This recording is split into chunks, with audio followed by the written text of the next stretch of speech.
Why, hello, my darling babies. I got something for you. What it do, y'all? You ever wonder what God meant when He said, say to this mountain, move from here to there? Say to this mountain, like speak to it, talk to it, command it, tell it where to get off at. Tell it where to go. You want to know what that means? Can I break that down to you guys? If God was crazy, right, He wouldn't tell you to talk to a rock. A rock has ears. A rock has feelings. A rock is alive. And guys, don't let a rock have more anointing than you. A rock remembers. A rock has been here since the beginning of time. If a rock could talk, I mean, literally sit here and have a conversation with you, you would be amazed. But guess what? You talk to rocks all the time. You just don't understand what a rock is to God, what a rock means in the spiritual realm. Well, I'm here to tell y'all what a rock is and how you talk to the rock and make the rock obey you. First of all, we need to understand what a rock is, what a mountain is. A mountain has to be a whole bunch of rocks gathered together to make a big pile. That mean a whole lot of stuff done went on, a whole lot of stuff that you firmly believe in. You believe in it so much, you stand on it, you run your life with it. It becomes hardened. In the Emerald Tablets, it says that a man is a flame bound to a mountain. What this mean is, without your flesh, you are that burning bush that Moses seen. You're that burning bush, that all consuming fire. That is your true identity.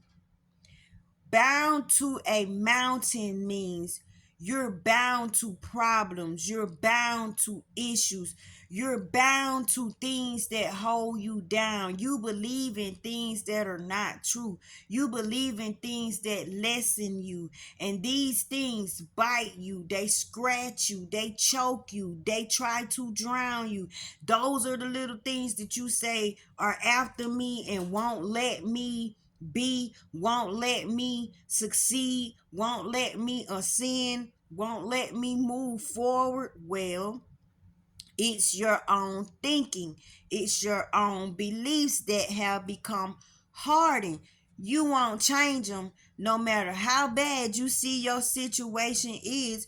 You keep holding on to that belief like it's life, but it's really sucking your life out. It's really killing your life.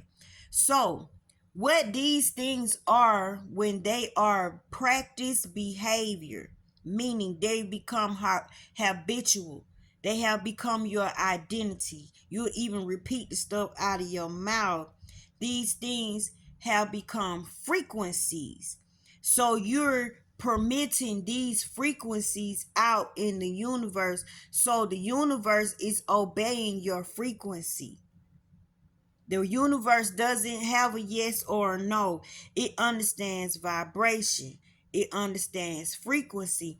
And these are the frequencies that you have created for yourself that you will not change, that have become habitual and have become where you live at in your mind, have become your mind state, has become your identity. It's what meet people when you greet people and you get to know people. You project these beliefs off on people. So it has become your truth.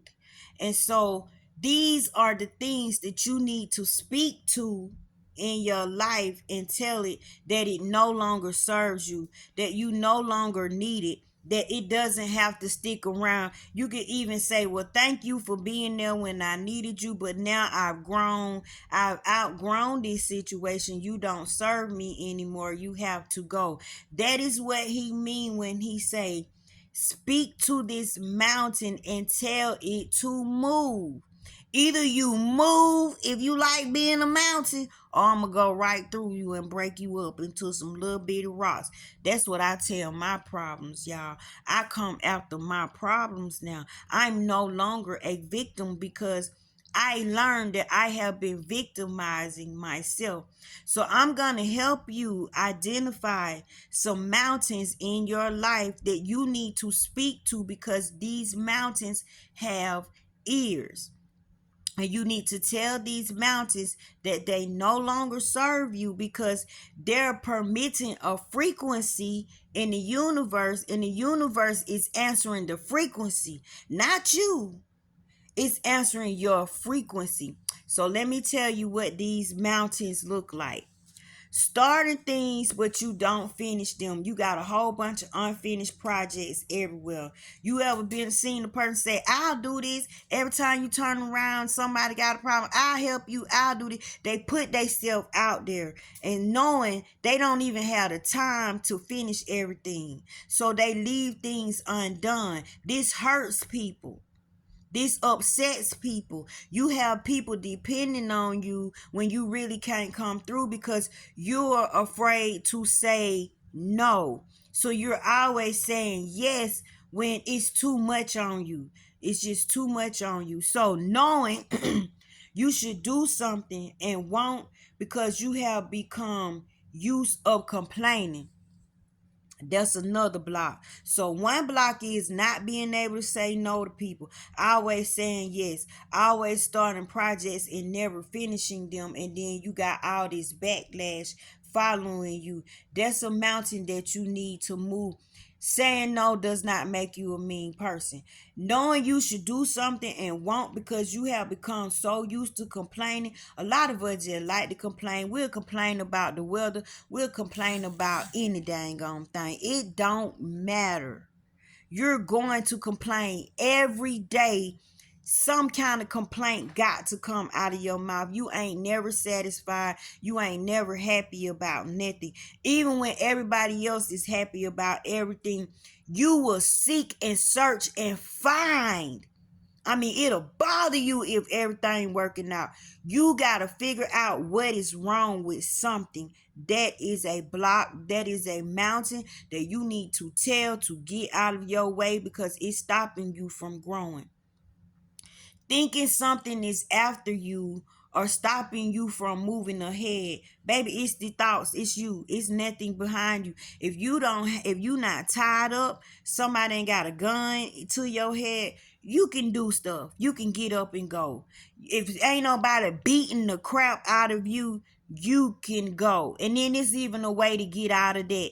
Telling yourself that you are less than what you are, and you're not strong enough to handle what you're going through, and you got to accept somebody else treatment and somebody else abuse in order to be in your identity, is a mountain that you need to tell to kick rocks, right? When you're stuck in the dreamer state, afraid of being successful, y'all, I wrote this stuff down, so I'm reading it off a piece of paper, right? But you stuck in the dreamer state. You afraid of being successful because you got a fear of being too great. You're afraid that what you say you gonna be, you actually just might do it. Like you just might actually be successful. So instead of that, you live in your head and you won't let your ideas flourish. That is a mountain that you need to tell to move. Needing approval to move ahead. If no one is there, you will ask your own thoughts for permission. You'll go in your mind and talk to your own thoughts to ask your thoughts. Is it okay for you to do this? Is it okay for you to do that? Like it's some invisible thing in there that's gonna say, yeah, you gotta get approval. You need approval from something. You need somebody to know what you're doing and somebody to be in agreement with what you're doing. But when you don't realize, most people don't care. They don't care like that. I'm going to come back with part 2 of what a mountain is and how you could tell your mountain to move. Be right back.